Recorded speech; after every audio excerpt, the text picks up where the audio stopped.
The gentleman from Alabama. Thank you, Mr. Speaker. I yield 4 minutes to another gentleman from Texas, Mr. Paul. I thank the gentleman for yielding. The gentleman will suspend. And I ask the gentleman will suspend. The gentleman is yielding how much time? 4 minutes. 4. The gentleman is recognized for 4 minutes. I thank the gentleman. I ask unanimous consent to revise and extend my remarks. Without objection. Mr. Speaker, I rise in support of this motion to instruct. I think it's a good idea that we don't have the taxpayers bailing out eternally institutions that are bankrupt. But there's an important thing to remember that when an economy gets out of kilter, the marketplace demands a correction of that, and that's usually called the recession. Of course, we're not discussing here today exactly how we get into the excesses, but we do. And unfortunately, debt gets too high and malinvestment gets too excessive, and the market wants to correct this. Now, it's essential that this excessive debt be liquidated. It can be liquidated in 2 different ways. It can be written off by inflationary currency and paid off with bad money, or it can be liquidated by through the bankruptcy process.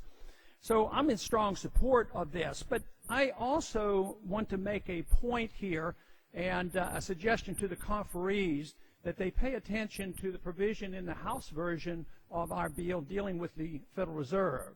And that provision is called H.R. 1207, which deals with the auditing of the Fed. And there's a difference between the Senate version and the House version.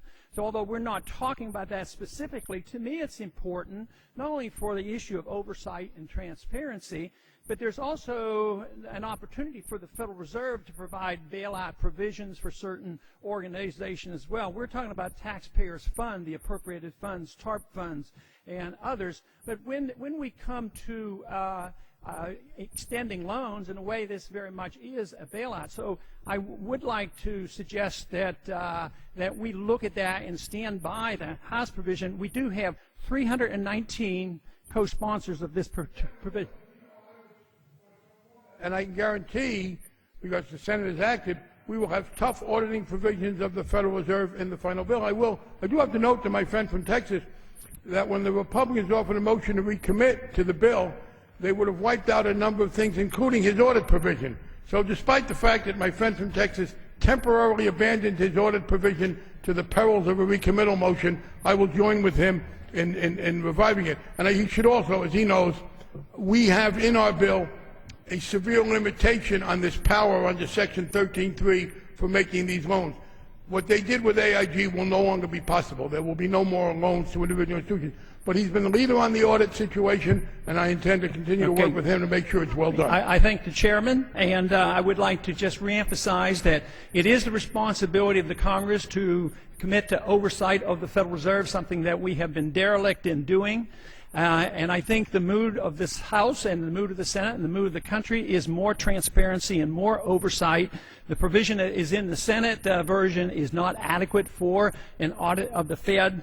So I am encouraged that we are getting more attention, because ultimately it is necessary that we understand exactly how the business cycle comes about, how the Federal Reserve participates in this, because under the circumstances of today on what we're doing, we're prolonging our agony, and someday I would hope to see that our recessions, and now we're talking about depressions, are minimized and shortened. And I am concerned that the conditions that we're working, or the programs that we're working with today, are prolonging those changes.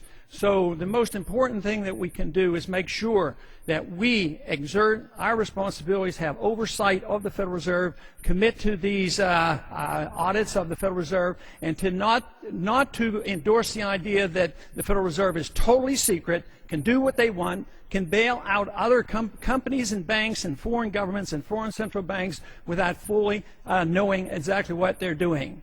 And once again, I thank the chairman of the committee for his support for auditing the Fed. I yield back.